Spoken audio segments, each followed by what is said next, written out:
Hi, I'm Pete from Garblag Games and welcome to the Heroic Deeds Kickstarter. In Heroic Deeds, 12-sided dice are rolled against target numbers to achieve successes.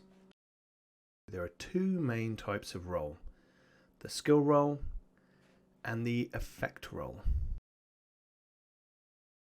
Skills are the means through which your character will interact with the world. Often, just having a skill will be enough to allow your character to perform a relevant action.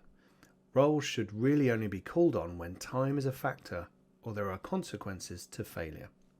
The number of successes required to pass a test is called the difficulty.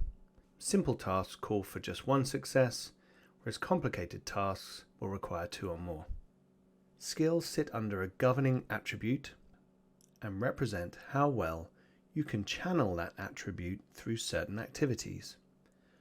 When rolling against a skill, use a number of dice equal to the governing attribute and modify the target number down by the number of ranks you have in that skill.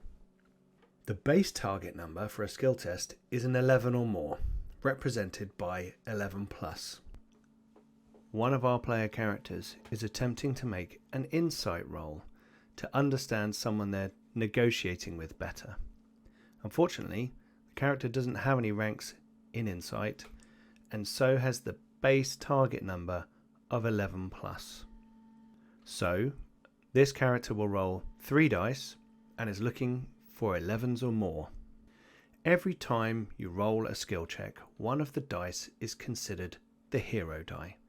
It has to be nominated before you roll, and it's advised that you roll a different colour or looking die to the others for ease, saying, "Tonight my hero die is the red one." If you roll any successes, any at all, any die with a value that matches the hero die value counts as an extra success. So let's roll. So here you can see our player has rolled a 10, 11 and a 12, with a 12 on the hero die. Character needs 11s or more, so what we have here are 2 successes. If that 11 were a 12, this would be a critical, and that dice would count as an additional success.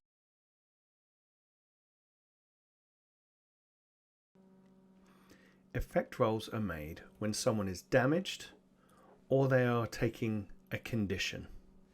In these situations, the acting force will have a strength value, and this represents the number of dice that need to be rolled against a target's defense score. Here we can see that a longsword has a strength of 7, meaning an attacker using a longsword rolls 7 dice on a successful hit to attempt to damage their opponent. We'll go into more details about combat later, but for now let's keep it simple.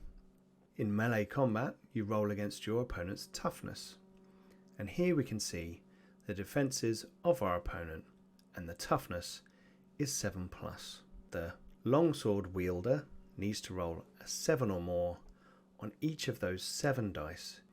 Each one that is successful inflicts a point of damage. Let's roll!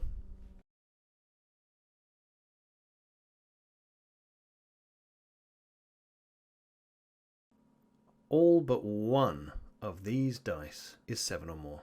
The longsword wielder has inflicted 6 points of damage. So those are the two main types of rolls in Heroic Deeds. They get combined together in different ways, with extended rolls and opposed rolls, but you can find all that in the Quick Start rules right now. The campaign begins on the 1st of February and runs to the 29th. I really hope that you support the Kickstarter. I've been working on this game for over 2 years and want to turn it into a solid, quality product that can provide hours of fun for you and your friends. So if you choose to support Heroic Deeds, thank you for joining me on this adventure.